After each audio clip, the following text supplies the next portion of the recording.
नमस्कार साथियों, स्वागत है आप सभी का अपने YouTube channel law with Sachin में। मैं सचिन मौर्य आज का टॉपिक लेकर आया हूं मोहम्मदन लॉ से जुड़ा हुआ। तो सबसे पहले हम आज बताएंगे कि मुस्लिम कौन है अकॉर्डिंग लॉ और अकॉर्डिंग रिलीजन।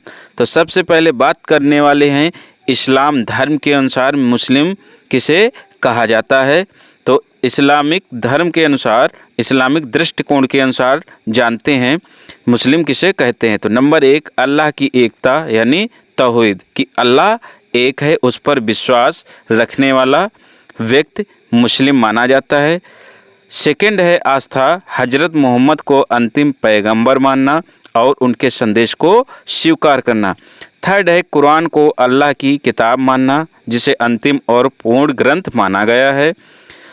फोर्थ है इस्लाम के 5 स्तंभ मानना, यानी 5 पिलर्स जो होते हैं इस्लाम को, यदि कोई इनका पालन करता है तो उसे मुस्लिम माना जाता है। शहादत, शहादत का मतलब होता है कि गवाही, अल्लाह के सिवा कोई ईश्वर नहीं, यानी वो अल्लाह पर सिर्फ विश्वास करता है और उसके सिवा किसी भी ईश्वर को नहीं मानना। और मोहम्मद अल्लाह के रसूल हैं, ये दोनों चीज़ें मानना। फिर है सलात यानी नमाज, दिन में 5 बार नमाज पढ़ना, यदि 5 बार नमाज पढ़ रहा है तो मुस्लिम है। ज़कात, अपनी आय का निश्चित हिस्सा गरीबों को देना, ये मुस्लिम होने के तीसरी कंडीशन है। फिर रोज़ा रखना, रमज़ान महीने में रोज़ा रखना। हज, यदि सामर्थ्य हो तो जीवन में कम से कम एक बार मक्का की यात्रा करना। ये इस्लामिक धर्म के अनुसार मुस्लिम की परिभाषा है। यदि इतने सारी कंडीशन पूरी होती हैं तो वो मुस्लिम माना जाएगा।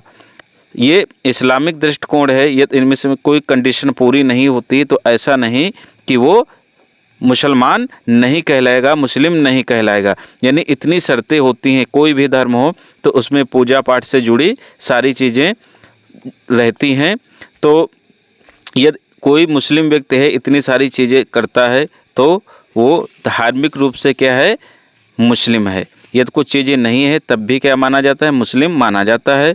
लेकिन हर धर्म में अपनी अपनी आस्थाएं अलग अलग होती हैं। फिर अकॉर्डिंग लॉ बात करते हैं मुस्लिम कौन है। तो अकॉर्डिंग लॉ परिभाषा है इस्लाम धर्म को मानने वाला व्यक्ति मुस्लिम कहलाता है। यानी इस्लाम अरबी शब्द है, अर्थ जिसका होता है ईश्वर, अल्लाह के प्रति पूर्ण समर्पण।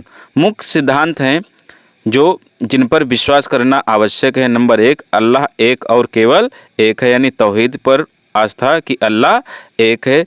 सेकंड है मोहम्मद साहब अल्लाह के अंतिम पैगंबर यानी रसूल हैं। तो ये दो जो पिलर हैं, जो दो मुख्य बिंदु हैं, एक मुस्लिम को मानना आवश्यक है अकॉर्डिंग लॉ।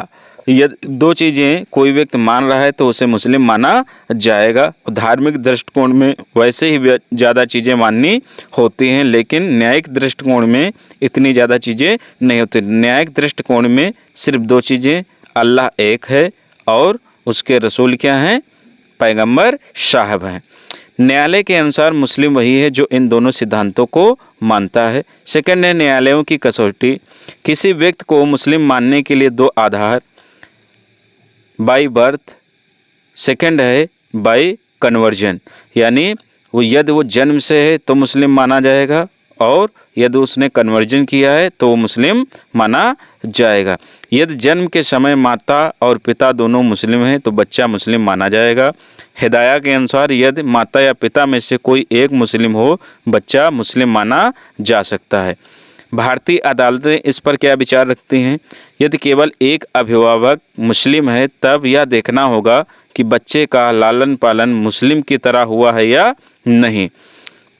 फॉर एग्जाम्पल, माँ मुस्लिम पिता हिंदू पर लालन पालन हिंदू रीत से तो बच्चा हिंदू माना जाएगा। यदि लालन पालन पोषण मुस्लिम रीत से होगा तो बच्चा मुस्लिम माना जाएगा। एक बार जन्म से मुस्लिम, यानी यदि कोई जन्म से मुस्लिम है तब तक वह मुस्लिम माना जाएगा जब तक वह स्वेच्छा से धर्म त्याग ना करे। यदि वो धर्म नहीं त्यागता है तो मरते दम तक वो मुस्लिम रहेगा, और यदि धर्म त्याग देगा तो वहीं से उसका इस्लाम धर्म समाप्त हो जाएगा। 4 है संपरिवर्तित मुस्लिम, कन्वर्टेड मुस्लिम, कोई भी वयस्क और स्वस्थ चित्त मस्तिष्क वाला गैर मुस्लिम इस्लाम स्वीकार कर सकता है। इस्लाम स्वीकार करने की विधि। नंबर 1 मात्र घोषणा, मैंने अपना धर्म त्याग कर इस्लाम स्वीकार कर लिया, प्लस तौहीद और पैगंबर में आस्था। सेकंड है मस्जिद में इमाम के सामने कलमा पढ़ना प्लस मुस्लिम नाम ग्रहण करना। ये 2 कंडीशन पूरी करनी होती हैं। सम परिवर्तन के बाद तुरंत ही उसके वैयक्तिक मामलों पर मुस्लिम विधि लागू हो जाती है। फिफ्थ है सम परिवर्तन की शर्त, कैसे संपरिवर्तन किया जाएगा, यानी धर्मांतरण कैसे किया जाएगा, कौन सा धर्मांतरण वैध होगा। तो धर्मांतरण जो है सद्भावनापूर्ण होना चाहिए। नंबर 2 दुराशयपूर्ण अमान्य है। यदि धर्मांतरण दुराशयपूर्ण किया गया है तो क्या होता है, अमान्य होता है। यदि केवल व्यक्तिगत स्वार्थ जैसे बहुविवाह का अधिकार, कानूनी बचाव आदि के लिए इस्लाम अपनाया गया है तो ये मान्य नहीं होता, इसे शून्य माना जाएगा। प्रमुख केस लॉज देख लेते हैं। स्किनर बनाम ऑर्डे, ईसाई विधवा व विवाहित ईसाई पुरुष ने सहवास वैध बनाने हेतु इस्लाम अपनाया।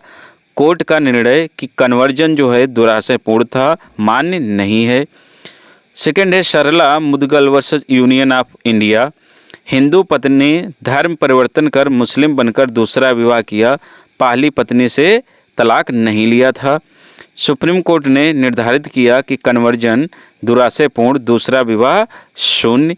पति को बीएनएस सेक्शन 82 द्वि विवाह का अपराधी माना गया, जो कि पहले आईपीसी की धारा 494 में थी।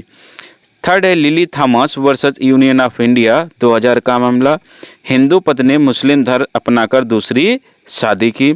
सुप्रीम कोर्ट ने निर्णय दिया कन्वर्जन अमान्य है, पहली शादी स्वतः समाप्त नहीं, बिगामी का दोषी माना गया, यानी 2 विवाह का दोषी ठहराया गया। जस्टिस सगीर अहमद ने कहा कि धर्म आस्था है, भौतिक लाभ के लिए धर्म बदलना शोषण है, विवाह पवित्र संस्कार है, इसे बचाना चाहिए कि सिर्फ विवाह के लिए धर्मांतरण अमान्य है, इसके साथ खिलवाड़ नहीं करना चाहिए, ये जस्टिस सगीर अहमद ने कहा था। 7 है विधिक स्थिति, जन्म से हो या धर्म परिवर्तन से दोनों ही स्थितियों में मुस्लिम पर मुस्लिम विधि लागू होगी, परंतु यदि धर्म परिवर्तन दुराशयपूर्ण है न्यायालय उसे अमान्य मानेगा। तो दोस्तों निष्कर्ष यह निकलता है कि मुस्लिम वह है जो इस्लाम में आस्था रखता है और अल्लाह की एकता तथा मोहम्मद साहब को पैगंबरी मानता हो। मुस्लिम दो प्रकार से होते हैं, बाई बर्थ, बाई कन्वर्जन। दुराशयपूर्ण धर्म परिवर्तन न्यायालयों द्वारा मान्य नहीं है। तो दोस्तों आप लोगों के लिए क्वेश्चन ये है कि मुस्लिम विधि में कानून के धार्मिक स्रोत कौन से हैं, और इसका आंसर कमेंट बॉक्स में दीजिएगा। वीडियो को लाइक, शेयर और चैनल पे नए हैं तो सब्सक्राइब करना ना भूलें, बेल आइकन दबा लें ताकि मेरा वीडियो आप तक पहले पहुँचे, और ला विद सचिन के साथ जुड़े रहें। और यदि हमसे अन्य सोशल मीडिया प्लेटफार्म पर जुड़ना चाहते हैं तो लिंक डिस्क्रिप्शन बॉक्स और कमेंट बॉक्स में पिन है। अन्य सोशल मीडिया प्लेटफार्म पर जुड़ सकते हैं जैसे इंस्टाग्राम, फेसबुक, और नोट्स पाने के लिए हमारा व्हाट्सएप चैनल ज्वाइन कर सकते हैं। धन्यवाद दोस्तों। जय हिंद, जय भारत।